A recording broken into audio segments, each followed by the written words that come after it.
اعوذ باللہ من الشیطان الرجیم بسم اللہ الرحمن الرحیم۔ تمام تعریفیں اللہ ہی کے لیے ہیں جو ساری کائنات کا خالق و مالک ہے۔ صلوات و السلام حضور نبی کریم صلی اللہ علیہ وسلم پر۔ معزز سامعین، السلام علیکم ورحمۃ اللہ وبرکاتہ۔ سورہ بقرہ کا تعارف آج کا ہمارا عنوان ہے۔ قرآن کے وہ طالب علم جو پہلی مرتبہ مطالعہ کر رہے ہیں یا ایک سے زائد مطالعے کے بعد بھی مضمون واضح نہیں ہوا ہے، ان کی آسانی کے لیے ہم نے اس تعارف کو 7 مضامین میں تقسیم کیا ہے۔ سورۃ البقرہ 286 آیتیں ہیں جو 3 پاروں میں پھیلی ہوئی ہیں۔ پہلے پارہ میں 141 آیتیں، دوسرا پارہ میں 111 آیتیں، تیسرا پارہ میں 34 آیتیں۔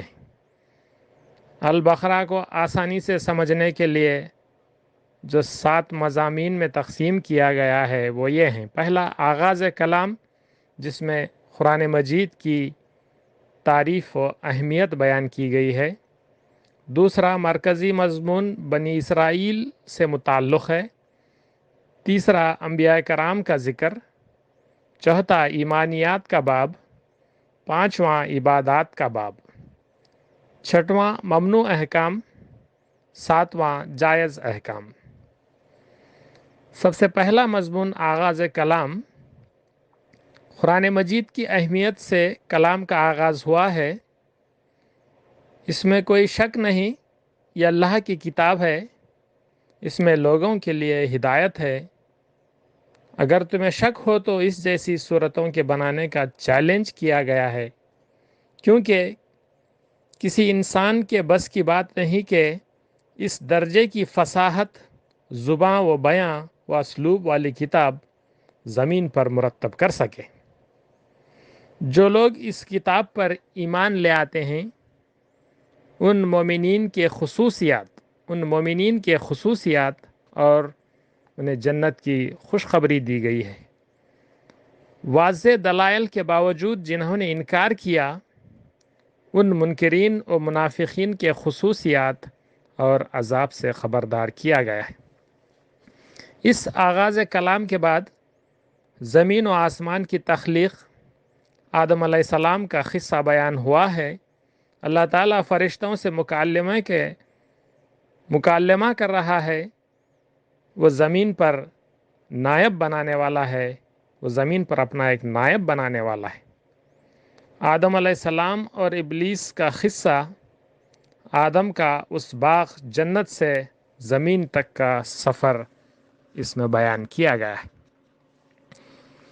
دوسرا مضمون مرکزی مضمون ہے جو بنی اسرائیل سے متعلق ہے۔ البقرہ کا ایک بڑا حصہ بنی اسرائیل ہی سے متعلق ہے۔ سب سے پہلے بنی اسرائیل پر اللہ کی نعمتوں کا ذکر۔ بنی اسرائیل کی طرف موسیٰ علیہ السلام اور تورات کا نزول، فرعون کے ظلم سے نجات، موسیٰ علیہ السلام اور اللہ کے ماننے والوں کو سمندر کے راستے سے ہمکنار کرنا، فرعون کے لشکر کا غرق ہونا، آسمان سے کھانے کے لیے من و سلوہ، پینے کے لیے 12 چشموں کا جاری ہونا، بادلوں کا سایہ جیسی نعمتوں سے انہیں نوازا گیا۔ اس کے باوجود بنی اسرائیل کا انحراف، بنی اسرائیل ان ساری نعمتوں اور فضیلت کے بعد بھی منحرف و گمراہ ہو گئے۔ من و سلوہ کا شکر ادا کرنے کی بجائے ادنا کھانے کی چیزوں کی مانگ کی، تورات کو تھامنے اور اللہ کی عبادت کو چھوڑ کر بچڑے کو معبود بنایا، سبت کو توڑ دیا، اپنے طرف سے کتاب تحریر کرتے اور کہتے یہ اللہ کی طرف سے ہے، اپنوں کا قتل کرتے، اپنے آپ کو تکبر میں، غرور میں نصارہ کے مقابلے میں جنتی کہتے، تورات میں بیان اللہ کی آیتوں کو چھپاتے اور انبیاء کرام کا انکار کرتے۔ اور جب انہیں موسیٰ علیہ السلام کے ذریعے سے گائے ذبح کرنے کا حکم ہوا تو طرح طرح کے سوالات اور ہیلے بہانے کرنے لگے۔ گائے ذبح کرنے کا پس منظر سیاق اس طرح سے ہے: بنی اسرائیل نے اپنے ہی ایک شخص کا قتل کیا تھا۔ یہ لوگ اس کو چھپانا چاہ رہے تھے اور ایک دوسرے پر الزام عائد کر رہے تھے۔ اللہ تعالیٰ ظاہر کرنا چاہتا تھا، تو موسیٰ علیہ السلام کے ذریعے انہیں حکم ہوا کہ گائے ذبح کیا جائے اور گائے کے ٹکڑے سے مقتول کو مارا جائے۔ طرح طرح کے سوالات اور ہیلے بہانوں کے بعد گائے ذبح کیا گیا، اس کے ایک ٹکڑے سے مقتول کو مارا گیا تو وہ زندہ ہو کر بول اٹھا کہ قتل کس نے کیا ہے۔ اس کے باوجود بھی انکار کرنے لگے۔ اس طرح انحراف، تکبر، سرکشی، شرارت، حجت، وعدہ خلافی اور آپس میں اختلافات کے بعد تم سے، بنی اسرائیل سے، وہ منصب نبوت چھین لیا گیا اور بنی اسرائیل کو اس زمین پر سخت سزا دی گئی، قیامت تک کے لوگوں کے لیے عبرت بنا دیے گئے۔ یہاں پر اس بات کی وضاحت ضروری سمجھتا ہوں کہ جب مصلح قوم، مصلحین، عالم یا رہبر غلطی کرتے ہیں تو انہیں اسی زمین پر سزا دی جاتی ہے تاکہ وہ خبردار ہو جائیں۔ ان ساری نعمتوں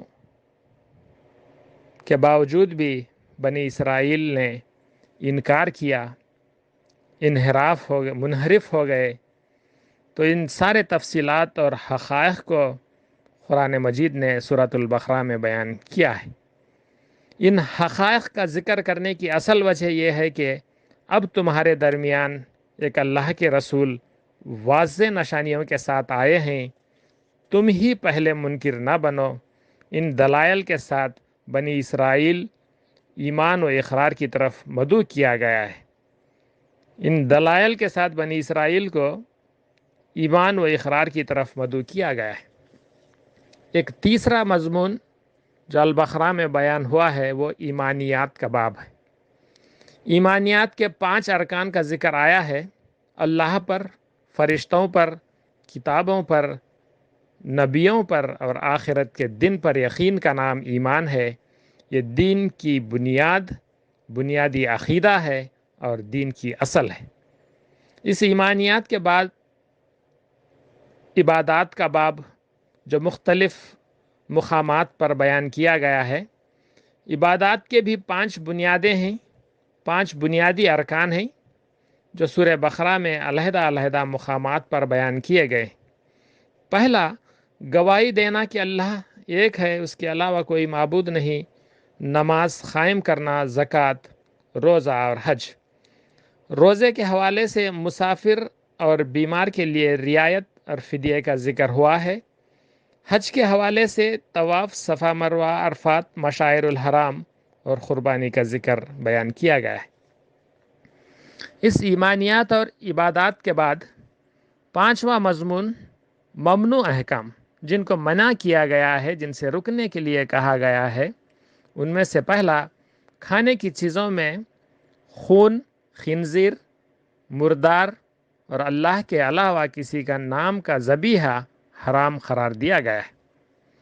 شراب، جوا، سود حرام کیا گیا ہے۔ کسی کا ناحق مال کھانا، مشرکوں سے نکاح، حیض کی حالت میں ازواجی تعلق اور اللہ کی طرف جھوٹ منسوب کرنا، اس بات کو اللہ کی طرف منسوب کرنے سے منع کیا گیا ہے جس کا تمہیں علم نہیں ہے۔ یہ ممنوع احکام ہیں، ان سے رکنے کی تاکید کی گئی ہے۔ اور 6واں مضمون جائز احکام، جن کو کرنے کی اجازت یا تاکید کی گئی ہے۔ کھانے کی چیزوں میں پاک طیب چیزیں حلال ہیں۔ دوسرا، قانون قصاص یعنی معصوم کے خون کا بدل۔ تیسرا، قانون وصیت، کوئی موت کے قریب ہو، مال چھوڑ جا رہا ہو تو اللہ کے مقرر کردہ حصوں کے علاوہ ایک حصہ وصیت کرے، ماں باپ کے لیے یا رشتہ داروں کے لیے یا کسی خیر کے کام کے لیے وصیت کیا جا سکتا ہے، یہ ایک زائد حصہ ہے۔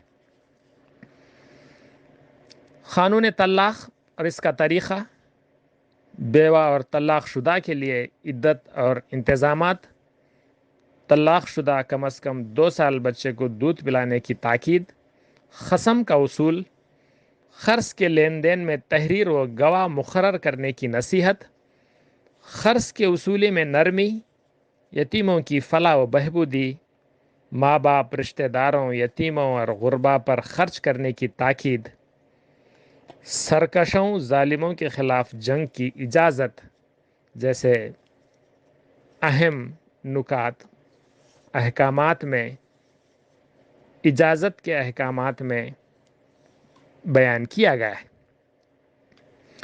ان مضامین کو ذہن میں رکھ کر سورہ بقرہ کا مطالعہ کریں، انشاءاللہ سمجھنے میں آسانی ہوگی۔ ایک اور مضمون انبیاء کرام کا ذکر انشاءاللہ حصہ دوم میں کیا جائے گا۔